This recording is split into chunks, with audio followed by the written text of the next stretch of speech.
Di ka mahalog tempagan ano yung balay ba o nga gatakilid. Mahugno niya ni imong balay ba day matabunan ka.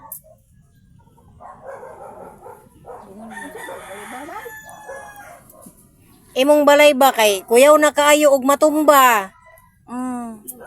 Oh, kani.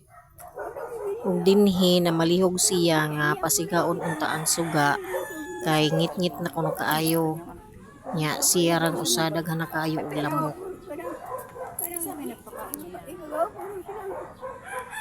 Ug mao ni ang hitsura sa iyang balay sa una.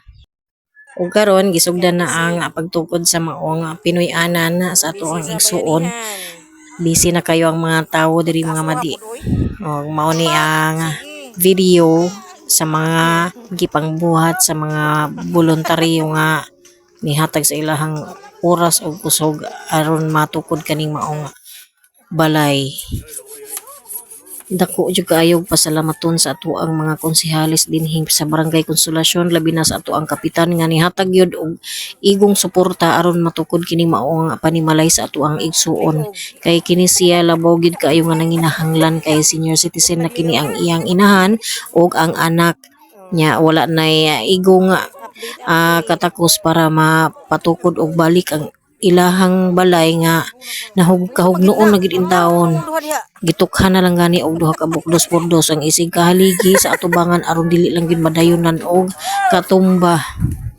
Taod-taod na in taon nilang antos ito ilahang payag kay sobra kadto sa bagyong Odette. Nya luoy na kayo tan-awon ang maong panimalay. Guys, roto na nga mong ano.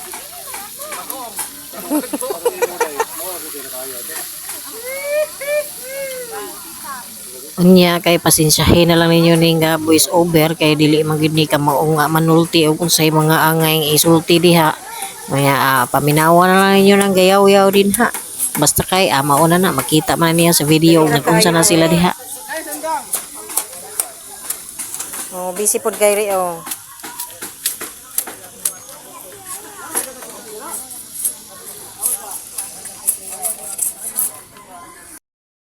Wala man ang hib.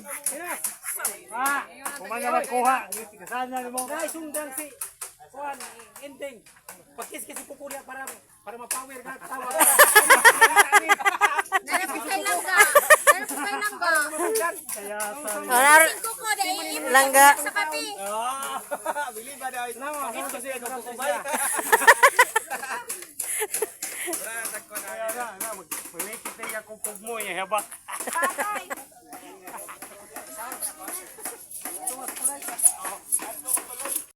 Gigamit.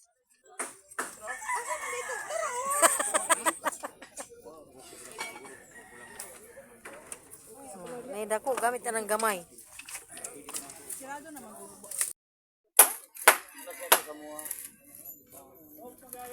Kulang na.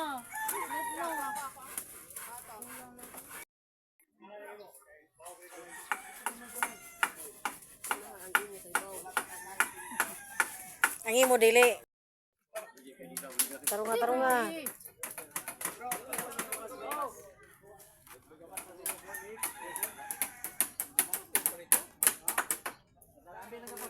Tagsaging martilyo ba? Ug kay kaulanon naman moninggi sugdan na og taod ang atop kay nagtaligsik na para makatiwas sila og bungbong ilang gi atupan og una. Atras gamay ri kuya no. Awo de ay. Ila pa man ang kuan. Unya bisan pa man sa hagit sa panahon kay niulan namang gyud nagpadayon na gihapon sila pag trabaho aning payag sa atuang igsuon aron mahuman gid siya. Unya kay nagkulang man ang bungbong nga amakan na mga madi so sin lang gid usa ang gigamit ani pero okay na gid kay ni kapuy-an na gyud.